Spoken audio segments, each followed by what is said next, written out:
सुरु यो भनेको चाहिँ पेपर एलइडी हुन्छ क्या हेरेर यहाँ पेपर एलइडीमा यस्तो हुन्छ हैन अर्को नर्मल एलइडीमा नर्मल यो पनि एलइडी हो नर्मल पनि एलइडी हो यहाँ छ नर्मल एलइडी त्यो चिन्ने कसरी चिन्ने त भन्दाखेरि यहाँ रे यहीँबाट थाहा पेपर एलइडीमा के छ यो आइसीहरू यो तल छ है नर्मलमा के छ माथि छ है आइसीको बोर्ड हैन अलि मोटो हुन्छ नर्मली यो पनि एलइडी नै हो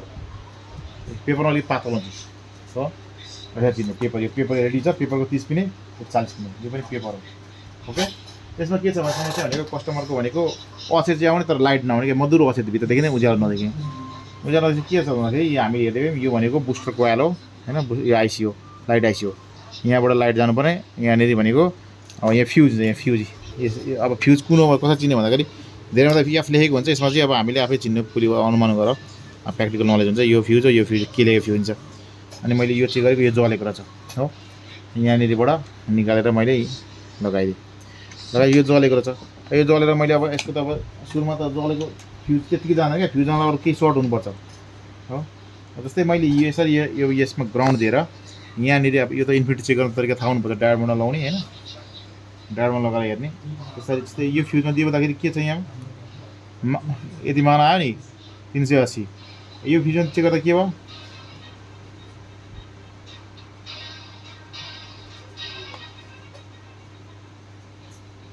ए 005 भनेको 3 भनेको सर्ट हो यहाँ यति आउँछ एक आउँछ त्यो सर्ट देखाउँछ यो फ्युजमा देखाउँछ मतलब फ्युज त फेरि फ्युज त ओके देखाउँछ तर फ्युज ओके देखाएर मात्र भएन तर अगाडि सर्ट छ त्यसले गर्दाखेरि सर्टिङ केस कसरी चेक गर्ने त अब हाम्रोसँग डिसी मेसिन छ हो डिसी मेसिनमा यहाँनिर भनेको माइसलाई यहाँ ग्राउन्डमा हालेँ मैले ओके माइसलाई ग्राउन्डमा हालेँ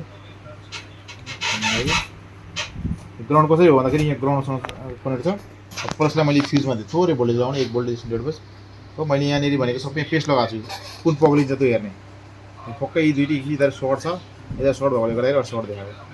यहाँनिर मैले फ्युजमा भोल्टेज दिएर हेरेँ अन गरेँ मैले 1 भोल्टमा दिएछु यहाँ आएर 2 एम्पियर खाइसक्यो 1 भोल्ट दिएँ 4 एम्पियर खायो 5 एम्पियर खाइसक्यो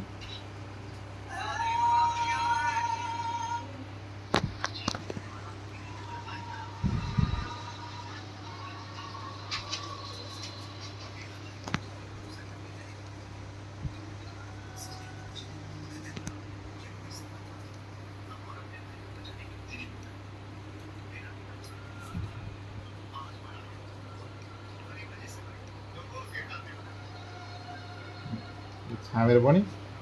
हामी बचाउन सक्छौँ यहाँ तातै उतापट्टि चाहिँ यता चाहिँ सर्ट छ छाम्दाखेरि अब छामेर हेर्ने पहिले सुरुमा मलाई यहाँ टाढो लाग्यो तर यहाँ तातै यहाँ हेरौँ चाहिँ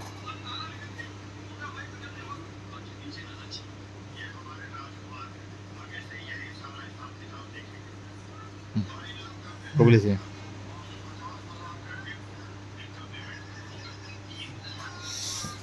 यहाँ ताप अब यो हो कि होइन त अझै पनि हामीले त्यतिकै भन्न सक्दैनौँ हो कि होइन भनेको अब यहाँ यसमा भनेको यहाँ बजार रेन्जमा लाएर पनि सिक्न सकिन्छ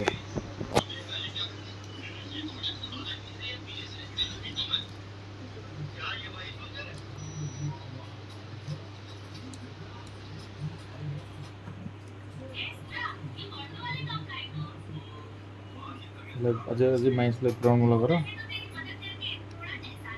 डायरमा लगाएर माइनस यता प्लस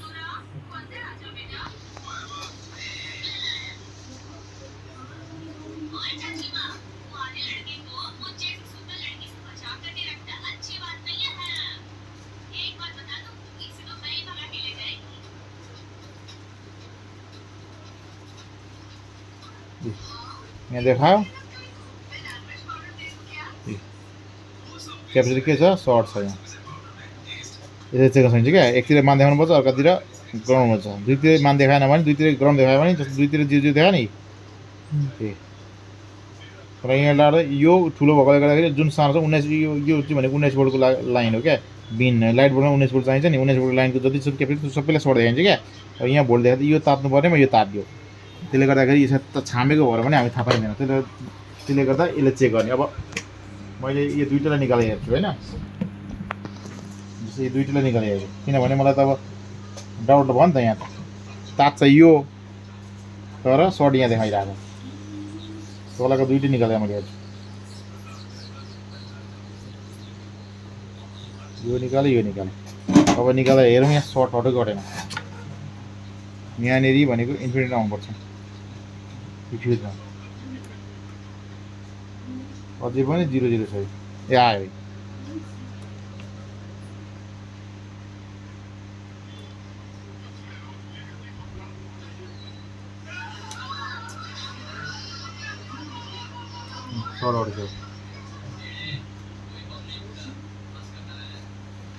सर्टहरू अझै हो कि होइन भनेर हामी यहाँबाट भोल्टेजतिर पनि चेक गर्न सकिन्छ जस्तै अघि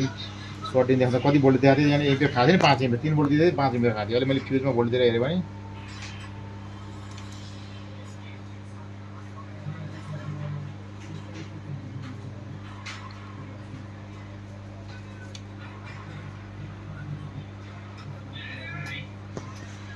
अझै सर्ट भइरहेको छ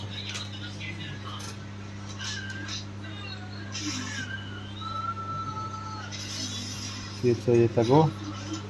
अवस्था यसलाई पनि हेर्ने अझै एकतिर मान देखाउनुपर्छ देखायो मान पनि देखायो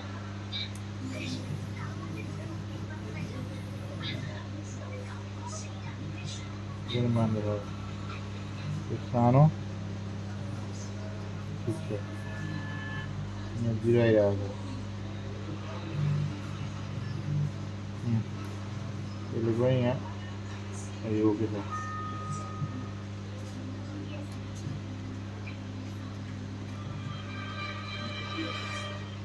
अझै यहाँ सर्ट छ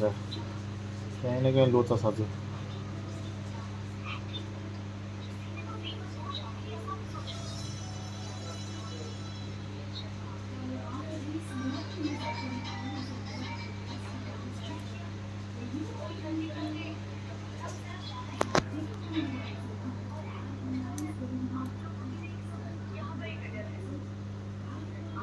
जीरो जीरो हो गया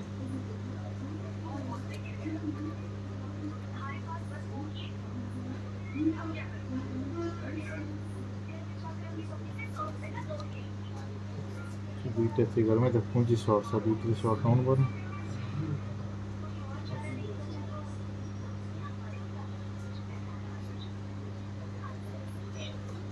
बजारमा ल्याएर के गर्ने नाचेको नाचेको छ